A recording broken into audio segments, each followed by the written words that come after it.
સિંગતેલની દુનિયામાં હાલમાં માર્કેટિંગનો રાફડો ફાટી નીકળ્યો છે। ત્યારે અલગ અલગ બ્રાન્ડના સિંગતેલ ગુજરાતમાં ચર્ચાનો વિષય બન્યા છે। સિંગતેલનું માર્કેટિંગ કેવી રીતે થઈ શકે છે એનો દાખલો બેસાડનાર સહજ સિંગતેલનું માર્કેટિંગ જોઈને અન્ય કંપનીઓ પણ પોતાનું માર્કેટિંગ આ જ સ્ટાઇલમાં કરી રહી છે અને આ અમારું બ્રાન્ડ સૌથી સારું છે તેવું દેખાડીને રૂપિયા કમાવા માટે માર્કેટમાં ઉતરી પડ્યા છે। ત્યારે આજે આપણે જાણીશું કે સહજ સિંગતેલ અને ખજૂરભાઈનો અન્નપૂર્ણા કહો કે ખજૂરભાઈ સિંગતેલ કહો, કયું તેલ સૌથી બેસ્ટ અને શુદ્ધ છે અને શું છે અન્નપૂર્ણા સાથે ખજૂરભાઈનો વિવાદ। ચાલો આપણે વિસ્તારથી જાણીએ। મિત્રો, સૌપ્રથમ આપણે વાત કરીશું સહજ સિંગતેલ વિશે। મિત્રો, મનીષ પટેલ સહજ સિંગતેલના સ્થાપક અને માલિક છે।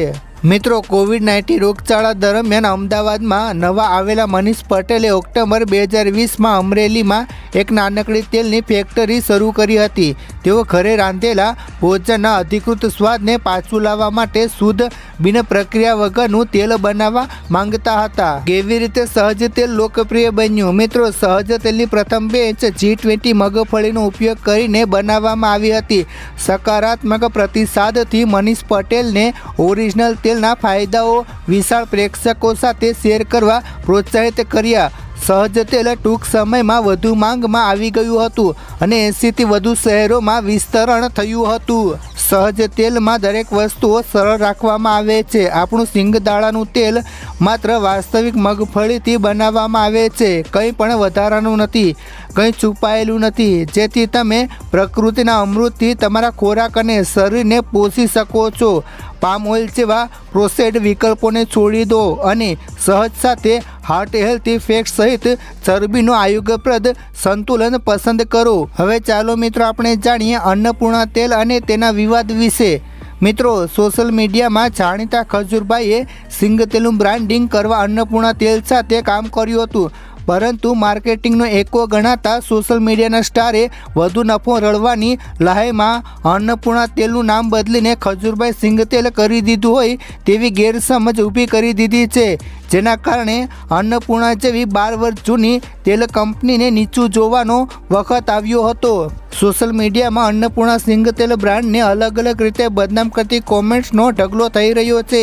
ત્યારે સમાજસેવી બનીને માર્કેટમાં ફરતા ખજૂરભાઈએ પોતાના ફાયદો મેળવવા એ જાણીતી બ્રાન્ડને બદનામ કરી દીધી છે। જાહેરાત કરવામાં સમાજને નુકસાન થશે કે નહીં એ જોયા વગર તાજેતરમાં જ 6,000 કરોડના કૌભાંડમાં આવનાર બીજેડ ગ્રુપનું માર્કેટિંગ પણ પૈસાના ભૂખ્યા ખજૂરે કર્યું હતું। અન્નપૂર્ણા બ્રાન્ડની ટેલિફોનિક વાતચીતમાં જાણવા મળ્યું હતું કે આ કંપની 12 વર્ષથી ઢસામાં તેલનો વેપાર કરે છે। તેમની બ્રાન્ડને ખજૂરભાઈ સાથે માત્ર માર્કેટિંગનો જ વ્યવહાર છે। ખજૂરભાઈએ શા માટે પોતાની બ્રાન્ડ અચાનક જાહેર કરી અમારી સાથે દગો કર્યો તેની અમને કોઈ જાણકારી નથી અને ખજૂરભાઈ સિંગતેલ ક્યાં બને છે એની કોઈ જાણકારી નથી। હવે હકીકત એ છે કે કોઈપણ સિંગની ઘાણી ખોલવા માટે અને મશીનરી ઊભી કરવા માટે દિવસો લાગી જતા હોય છે। ત્યારે અચાનક જ ખજૂરભાઈએ પલટી મારી પોતાની બ્રાન્ડ માર્કેટમાં લાવી દીધી છે। તે કેવી રીતે લાવ્યા તે કંઈ સમજાતું નથી। શું પહેલાંથી જ મેલી મુરાદા સાથે અન્નપૂર્ણા બ્રાન્ડને નીચે પાડવા માટે અને તેના ડીલરો સાથે સંપર્ક બનાવવા માટે આખો તખ્તો ઘડાયો હતો? એ જાણવા મળ્યું નથી।